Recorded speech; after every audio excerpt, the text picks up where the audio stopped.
नमस्कार। संडे सत्संग आज शाम को। इतनी मीटिंग्स दिन के वक्त होती रहती हैं।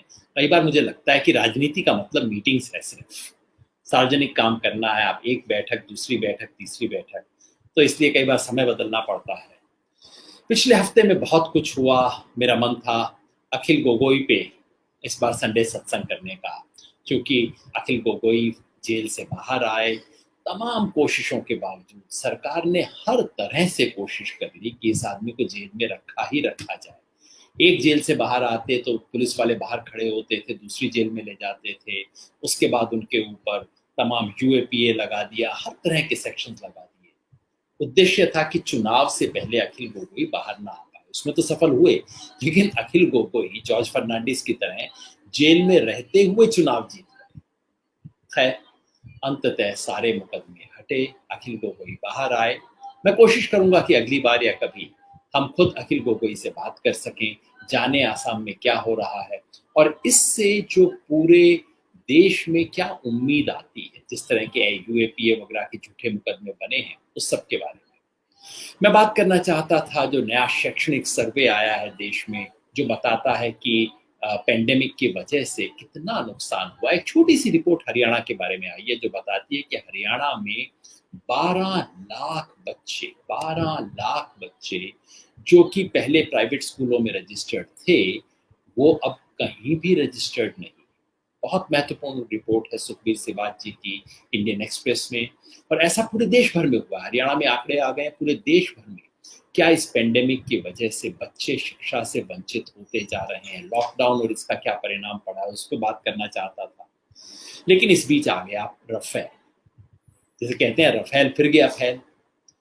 और सरकार इतनी घबराई हुई है इस बार, क्योंकि अब मामला हिंदुस्तान में नहीं, अब रफेल की फाइल फ्रांस में खुल। यहाँ पे शायद सरकार को लगता होगा कि मामला मैनेज कर सकते हैं। फ्रांस वाला मामला मैनेज करना काफी मुश्किल लगता है।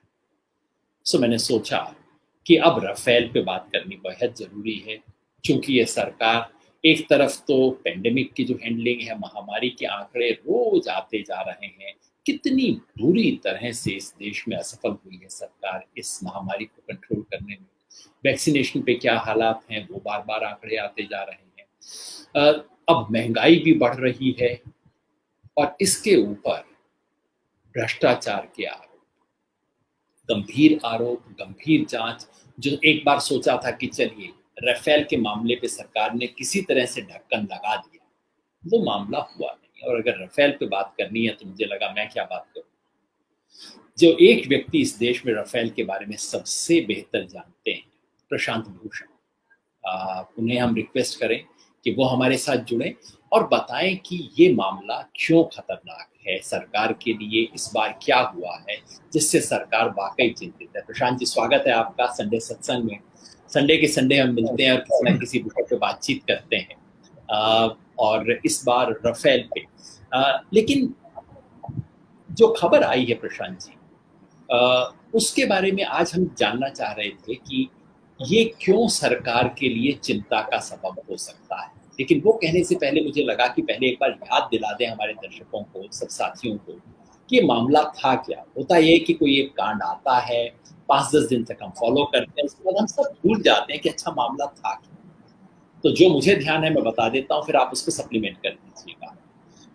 राफेल नामक हवाई जहाज हिंदुस्तान की एयरफोर्स के लिए खरीदने हैं, इसका फैसला 2012 में हो चुका था। 2007 में एयरफोर्स ने कहा था कि हमें 126 नए लड़ाकू हवाई जहाज खरीदने हैं। फिर उसकी लंबी प्रक्रिया हुई। 2012 में सिलेक्शन हो गया कि अच्छा, फ्रांस की कंपनी है डेसॉ, डेसॉल्ट लिखते हैं अंग्रेजी में, उससे हम 126 हवाई जहाज खरीदेंगे। और फैसला उस वक्त ये हुआ था कि इस 126 में से 18 तो हम बने बनाए ले लेंगे और 108 के लिए हम टेक्नोलॉजी लेंगे जो हमारी भारत की कंपनी है, हिंदुस्तान एरोनॉटिक्स लिमिटेड बेंगलोर वाली, वो बनाएगी। तो फ्रांस की कंपनी अपनी तकनीक हमें दे देगी, हम अपने फ्रेंड बनाएंगे और 18 सिर्फ हम सीधे हाथों हाथ खरीदेंगे। ये बात बनी थी। प्राइस तय नहीं हुआ था और ये लटकता गया। जब तक यूपीए की सरकार गई तब तक प्राइस के ऊपर कोई समझौता नहीं हो सका, डील लटकी रही। फिर अचानक 2015 अप्रैल में नरेंद्र मोदी जी फ्रांस जाते हैं। चर्चा होती है कि अच्छा, इस डील को को कंक्लूड किया जाएगा 126 हवाई जहाज कैसे खरीदे जाएं, कितने दाम पे खरीदे जाएं। और तब अचानक प्रधानमंत्री एक हैरान करने वाली घोषणा करते हैं। वो कहते हैं अच्छा 126 को छोड़ो, 36 एयरक्राफ्ट हैं जो हम सीधे खरीद लेंगे, ये HAL और ये भारत में बनाना इत्यादि सब बातों को छोड़ो, 36 एयरक्राफ्ट हैं जो हम सीधे खरीद लेंगे। घोषणा हो जाती है और उसके अगले साल सवा साल के अंदर नेगोशिएशंस होते हैं और सितंबर 2016 में दोनों सरकारें साइन कर लेती हैं। तब मनोहर पर्रिकर डिफेंस मिनिस्टर थे। साइन हो जाता है और तय हो जाता है कि भारत सरकार खरीदेगी। भारत 36 हवाई जहाज को सीधे खरीदेगा और प्राइस पता लगता है 670 करोड़ हर प्लेन। उसके बाद पटाखा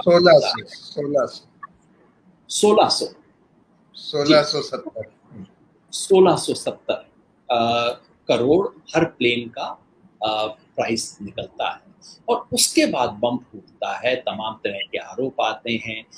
2-3 तरह के आरोप निकलते हैं। एक तो ये कि भाई पहले तो इससे बहुत कम प्राइस नेगोशिएट हो रहा था, एकदम कैसे बढ़ गया।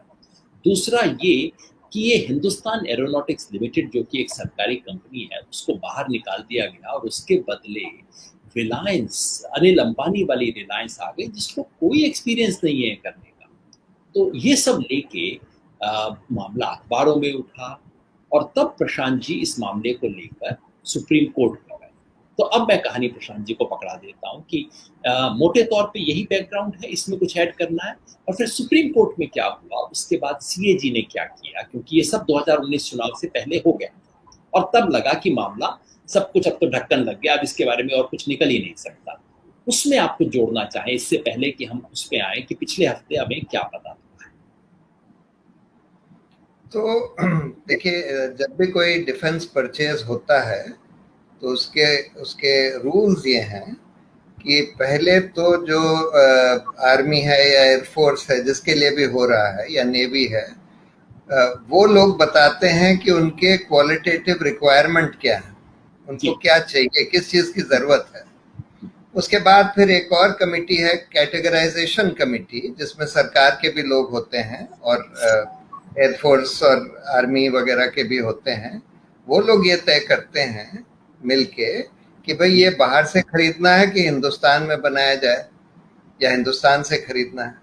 उसके बाद एक डिफेंस एक्विजिशन काउंसिल होती है जिसमें प्रधानमंत्री वगैरह भी होते हैं, प्रधानमंत्री, रक्षा मंत्री और सर्विस एयरफोर्स चीफ और लोग भी होते हैं, फाइनेंस सेक्रेटरी, डिफेंस सेक्रेटरी, और वो लोग तय करते हैं कि भाई कितने अल्टीमेटली बाहर से खरीदने हैं, कितने हिंदुस्तान में बनने हैं, ट्रांसफर ऑफ टेक्नोलॉजी होनी चाहिए कि नहीं होनी चाहिए, वगैरह वगैरह।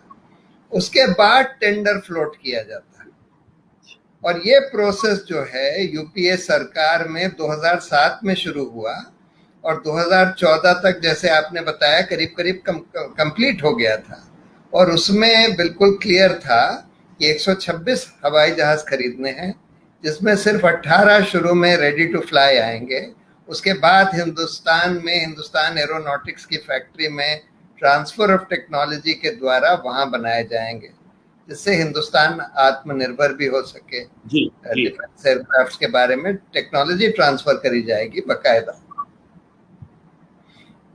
अब 25 मार्च 2016 को पेरिस, रोकूंगा, ये बताइए कि जब यूपीए सरकार नेगोशिएट कर रही थी उस वक्त क्या कुछ मोटा तय हुआ था, मोटा कि अंदाजन हर एयरक्राफ्ट की कॉस्ट क्या होगी जब 126 खरीद रहे? उस समय जो बात हो रही थी, अब एग्जैक्ट तो उसका खुलासा नहीं हुआ है, लेकिन जो डिस्कशन हो रहा था 500 से 700 करोड़ का एक हवाई जहाज की बात हो रही थी 126 की डील में।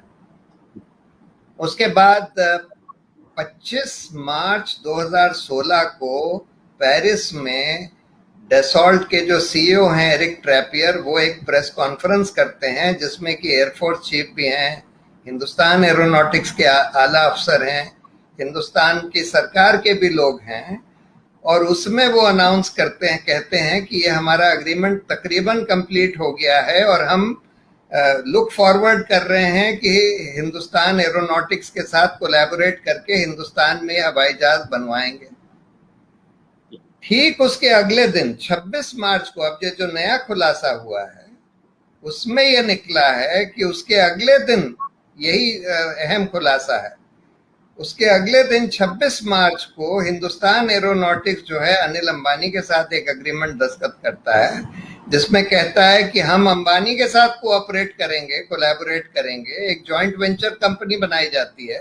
हिंदुस्तान एरोनॉटिक्स या कि डेसॉल्ट, सॉरी डेसॉल्ट और अनिल अंबानी, ये लोग आपस में कोलैबोरेट करेंगे, एक जॉइंट वेंचर कंपनी बनाएंगे जिसमें कि 51% शेयर तो अनिल अंबानी का होगा और 49% डेसॉल्ट का होगा। लेकिन पैसा उसमें 95% पैसा डेसॉल्ट देगा और सिर्फ 5% पैसा, यानी कि डेसॉल्ट उसमें करीब 1250 करोड़ देगा और उसमें सारी टेक्नोलॉजी वगैरह तो डेसॉल्ट देगा और इनका काम होगा सिर्फ मार्केटिंग करना रिलायंस का, यानी कि अनिल अंबानी का।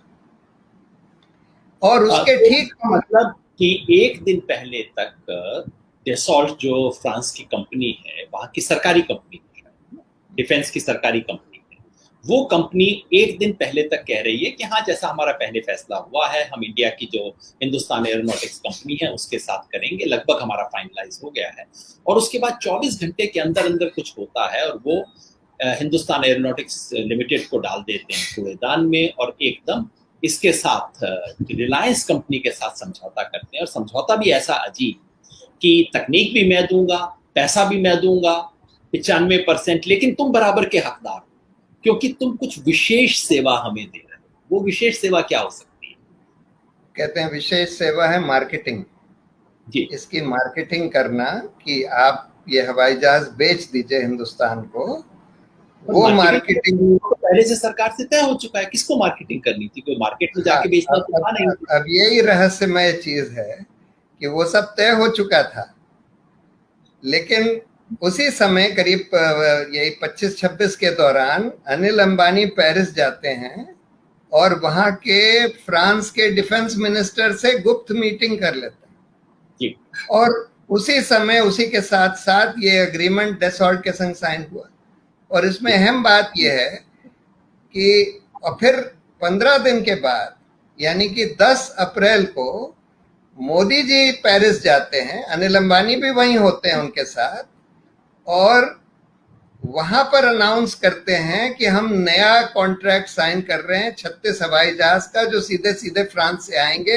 हिंदुस्तान एरोनॉटिक्स को कूड़े में डाल दिया, कोई हिंदुस्तान में नहीं बनेगा, कोई ट्रांसफर ऑफ टेक्नोलॉजी नहीं होगी। और उसके बाद ये खुलासा होता है कि अनिल अंबानी, और इसमें डेसॉल्ट को 50% ऑफसेट कॉन्ट्रैक्ट्स देने पड़ेंगे हिंदुस्तान की कंपनियों को इसके पार्ट्स पुर्जे बनाने के लिए। और फिर अनिल अंबानी की कंपनी प्रेस कॉन्फ्रेंस करके कहती है कि ये 50% ऑफसेट कॉन्ट्रैक्ट्स यानी 30,000 करोड़ के ऑफसेट कॉन्ट्रैक्ट्स हमको मिल रहे हैं, यानी अनिल अंबानी की कंपनी को मिल रहे हैं। एक नई डिफेंस की कंपनी बनाते हैं, उनको कोई डिफेंस के सेक्टर में कोई उनका योगदान नहीं है, कोई एक्सपीरियंस नहीं है।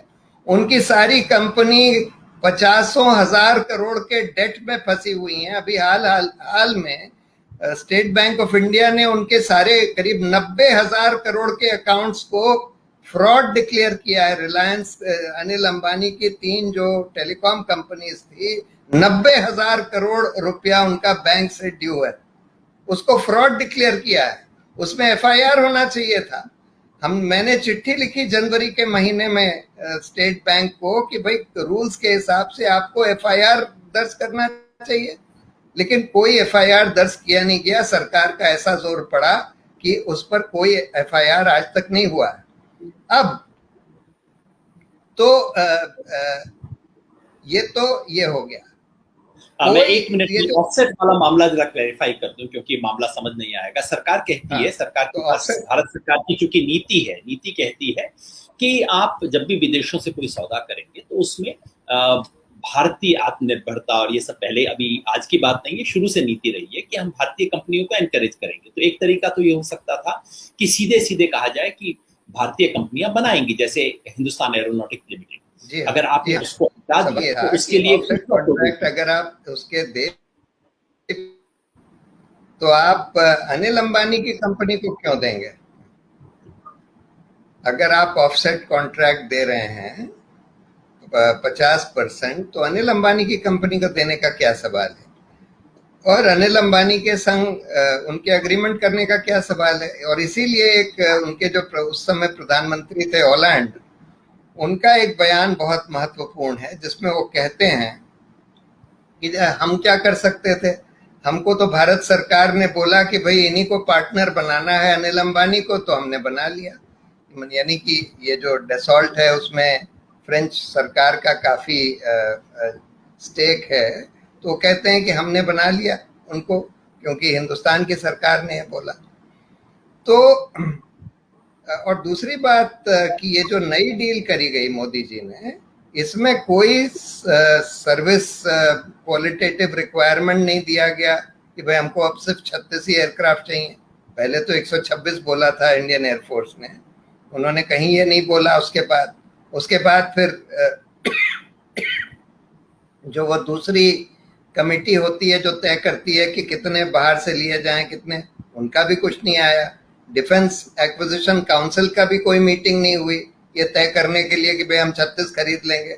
मोदी जी ने खुद अपने आप जाकर वहां अनाउंस कर दिया और बाद में इन सब कमेटियों से एंडोर्स करा लिया। और दाम कितना बढ़ गया?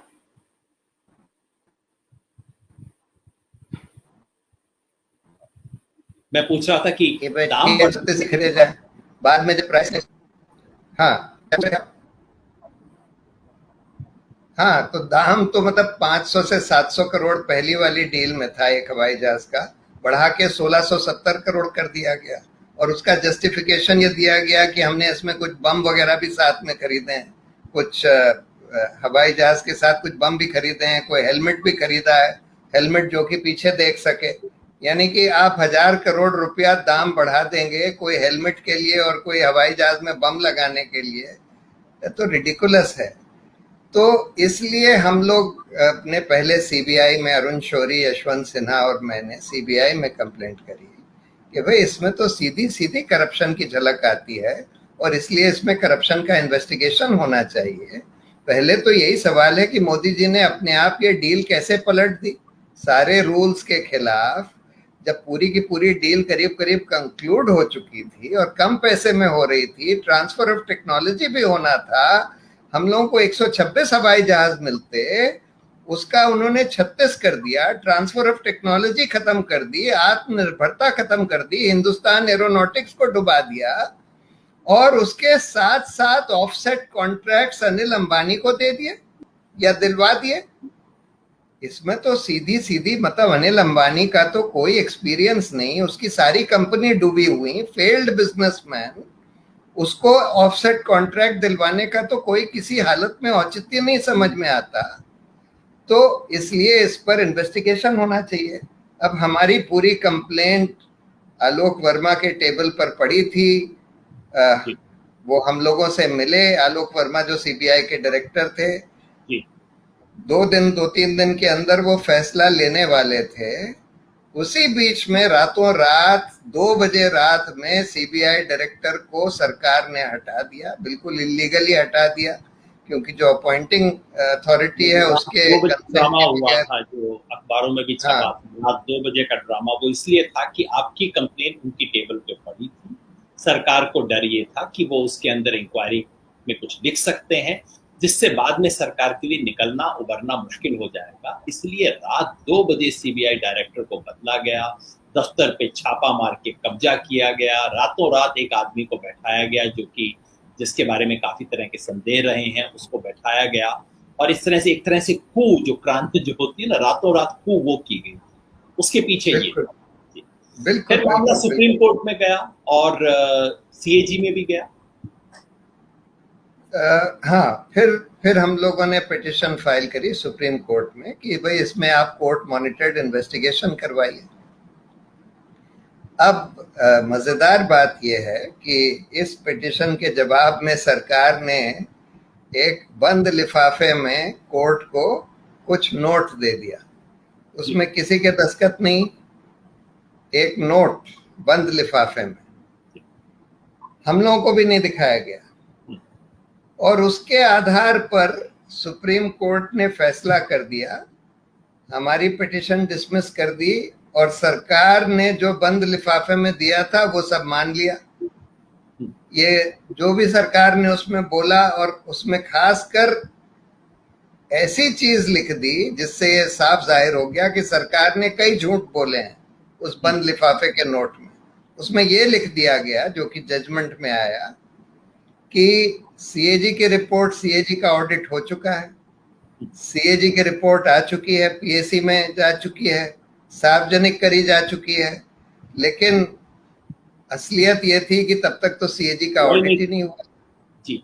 और उन्होंने ये भी लिख दिया कि इसमें प्राइसिंग डिटेल्स इस ऑडिट से हटा दिए गए हैं, जबकि तब तक इतिहास में कभी भी कोई रक्षा सौदे से प्राइसिंग डिटेल्स नहीं हटाए गए थे। लेकिन उसके बाद उस हलफनामा भी नहीं था, सिर्फ नोट था, उस नोट के कई महीने बाद सीएजी की रिपोर्ट आई, और उसमें देखा गया कि प्राइसिंग डिटेल्स उड़ा दिए गए हैं, जो कि सरकार को कई सीएजी की रिपोर्ट आने से पहले सरकार को पता था कि सीएजी की रिपोर्ट में क्या किया जाएगा, और इसको उन्होंने लिख के दे दिया। और बस गड़बड़ स्लिप इसके अंदर ये हो गई कि उन्होंने सुप्रीम कोर्ट को लिख के दिया कि सीएजी की रिपोर्ट, या तो उन्होंने लिख के दिया होगा आने वाली है, सुप्रीम कोर्ट ने समझ लिया आ गई है, और ये बात उन्होंने जजमेंट में लिख दी, जिससे आपको पता लग गया कि ये हेरा फेरी, ये खेल वहां पे हो रहा। जी हाँ। तो उसके बाद हम लोगों ने रिव्यू फाइल करी, रिव्यू भी उन्होंने डिसमिस कर दी, और तुरंत ये गोगोई साहब रिटायर हो गए, और रिटायरमेंट के बाद उनको राज्यसभा में एक सीट दे दी गई। भारतीय तो हिंदुस्तान सबसे शर्मनाक अध्यायों में जो हुआ कि जज साहब ये करते हैं और उसके बाद उनको राज्यसभा का मेंबर बना दिया जाता है। और ये सब 2019 चुनाव से पहले की खेल है ना। बिल्कुल 2019 चुनाव आते आते तक, तो उससे पहले सरकार ने एक तरह से सब मामले को सील बंद कर दिया कि भाई अब हमको चुनाव के अंदर करप्शन के एलिगेशन नहीं लग सकते, हमने सब कुछ मामला, जिसे भारतीय भाषा में कहा जाता है कि सेटिंग हमने पूरी कर ली, अब कुछ होने की गुंजाइश नहीं। बिल्कुल, आज भी वो सुप्रीम कोर्ट का हवाला देते हैं। आज भी जब नया खुलासा जी, ये जो फ्रांस में अब हुआ है, ये क्या हुआ है, फ्रांस में कैसे खुल गया, क्योंकि पैसा तो हमारा गया, लूटा तो हमारे को गया, गड़बड़ हुई तो हमारी हुई, फ्रांस में कैसे इन्वेस्टिगेशन? जी हाँ, तो एक शर्पा नाम का एक एनजीओ है, उन्होंने एक कंप्लेंट करी थी। फ्रांस की जो एंटी करप्शन एजेंसी है, पीएनबी ऐसे कुछ नाम है उनका,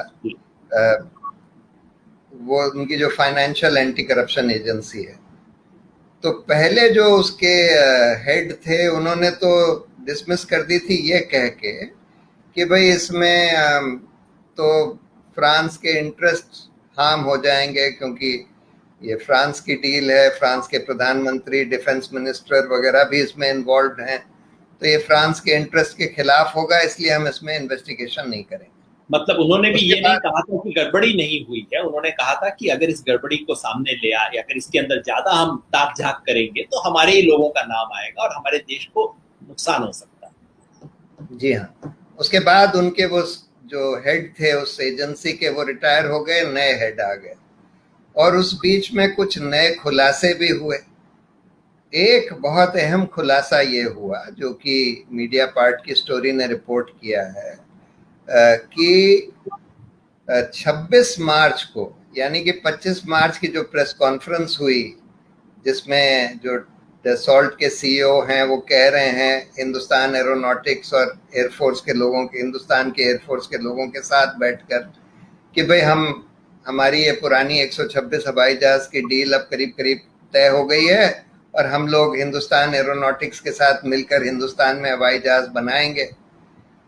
लेकिन ठीक उसके अगले दिन ये एग्रीमेंट होता है, ये एग्रीमेंट का खुलासा अभी हुआ है। एग्रीमेंट होता है डसॉल्ट और अनिल अंबानी के बीच में कि उनकी एक जॉइंट वेंचर कंपनी बनाई जाएगी, जिसमें 95% पैसा, यानी करीब 1200-1300 करोड़ रुपया डसॉल्ट देगा, और 5% पैसा अनिल अंबानी देंगे। और इस वजह से भी फिर से कंप्लेंट दी जाती है जो नए पीएनबी के जो हेड हैं उनको, और उसके आधार पर वो तय करते हैं कि हाँ, इसका इन्वेस्टिगेशन एक फ्रांस के जज के द्वारा जज के निगरानी में कराया जाएगा। यानी कि जो चीज़ हम लोग एक तरह से सुप्रीम कोर्ट से मांग रहे थे, उसी तरह का आदेश वहां पर हुआ है। और देखिए, इसका खुलासा भी एक तरह से, जैसे बोफोर्स का खुलासा स्वीडिश रेडियो ने किया था, उसी तरह से इसका भी खुलासा एक तरह से फ्रांस के एक मीडिया ऑर्गेनाइजेशन, मीडिया पार्ट है, उन्होंने किया है, और एक वहाँ का एनजीओ है शर्पा, उन्होंने किया है। बहुत सारी चीजें तो खैर हम लोगों ने पता लगा ली थी जब हम लोगों ने कंप्लेंट करी थी सीबीआई को, और उसके बाद सुप्रीम कोर्ट में जब गए थे। लेकिन ये जो नया खुलासा हुआ है, एक और भी खुलासा इस बीच में हुआ था कि ये अनिल अंबानी उसी समय फ्रांस के डिफेंस मिनिस्टर से मिले थे। वो तो कुछ करीब 1-1.5 साल पहले खुलासा हुआ था कि वो फ्रांस के डिफेंस मिनिस्टर से मिले थे। और ये भी बात तो आई थी ना कि उस वक्त फ्रांस के राष्ट्रपति हॉलैंड की जो गर्लफ्रेंड थी, उनकी कुछ कंपनी के, उनके लिए फिल्म के अंदर अचानक अनिल अंबानी ने पैसा भी लगाया। जी हाँ, वो बात भी आई थी। वो तो खैर शायद हम लोगों के कंप्लेंट में भी थी। जी, वो चीज उस समय आ चुकी थी। तो कुल मिलाकर इस वक्त जो इन्वेस्टिगेशन हो रहा है, ये फ्रांस की एंटी करप्शन एजेंसी कर रही है। ये अभी वहां जुडिशरी के पास पहुंचा नहीं है, लेकिन उस एजेंसी ने एक जज से रिक्वेस्ट किया है कि आप इसमें इंडिपेंडेंट इन्वेस्टिगेशन कीजिए। जी हाँ, ऐसा ही लगता है। एग्जैक्ट सिस्टम कैसा है? क्या वहां का सिस्टम ऐसा है कि राष्ट्रपति प्रधानमंत्री थोड़ा सा इशारा कर देने, नहीं यार छोड़ देना, तो जैसा हमारे यहाँ ऐसा सुनते हैं कि हो जाता है, जरा हल्का सा इशारा हो जाता है, दबा दो केस को, फाइल को दबा दो, क्या वैसा होता है? या कि वहां एक बार अगर ये खुल गया तो हम उम्मीद कर सकते हैं कि ईमानदारी से गहरी छानबीन की जाएगी? देखिए, आम तौर पर फ्रांस में ये देखा गया है कि वहाँ के इन्वेस्टिगेटिंग एजेंसीज भी और जो जुडिशरी भी है, बहुत इंडिपेंडेंट तो नहीं होती सरकार से।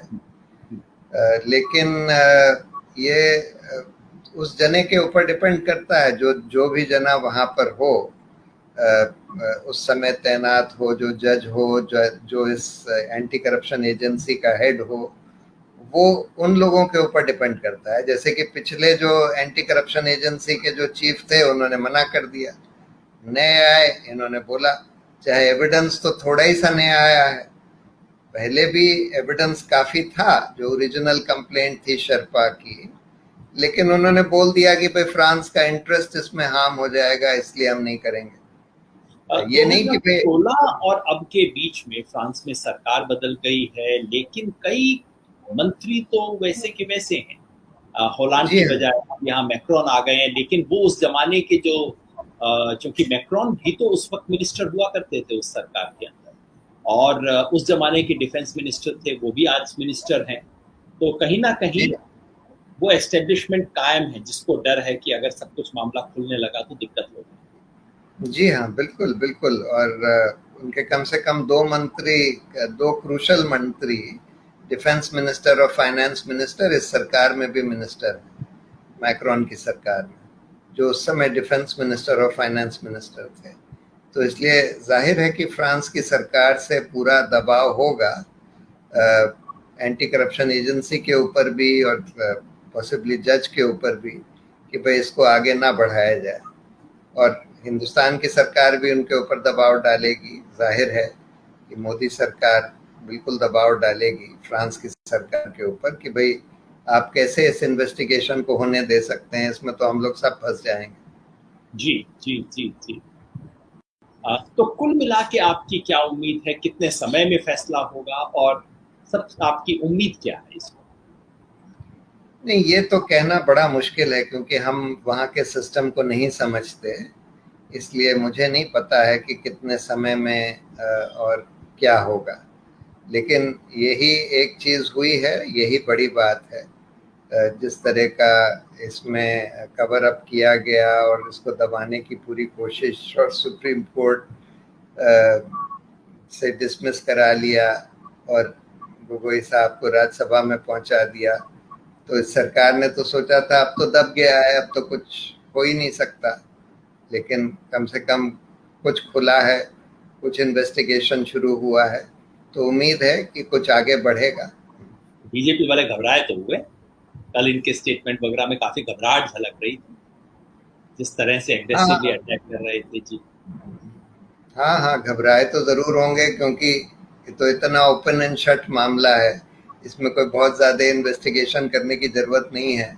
जैसे मैंने बोला, अनिल अंबानी का तो कोई औचित्य ही नहीं था ना, उसको तो 2G केस में भी उसका ओरिजिनली चार्जशीट वगैरह किया गया था इन लोगों को, और उसके बाद इतना सारा फ्रॉड डिटेक्ट हुआ है इनकी कंपनियों में, financial fraud, siphoning out and so on. Defence में कोई एक्सपीरियंस नहीं है, ऐसे आदमी को, ऐसी कंपनी को आप एकदम से हिंदुस्तान एरोनॉटिक्स से उठाकर इनको ले आएंगे, उसका क्या औचित्य है?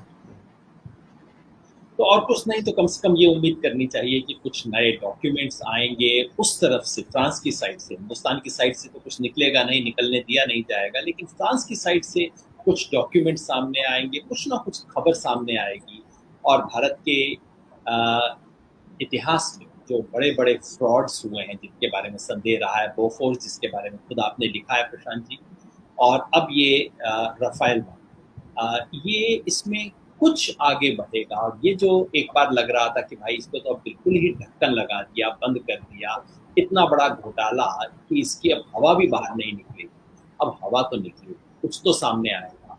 उम्मीद करते हैं कि इसमें कुछ। एक चीज मैं और कहना चाहता था जी, देखिए, ये सिर्फ पैसों का घोटाला नहीं है, ये कोई फाइनेंशियल करप्शन स्कैम सिर्फ नहीं है, इसमें तो हमारी जो डिफेंस प्रिपेयर्डनेस और जो हमारी इंटरनल सिक्योरिटी है, एक्सटर्नल सिक्योरिटी, उससे खिलवाड़ किया गया, क्योंकि हमको 126 हवाई जहाज चाहिए थे।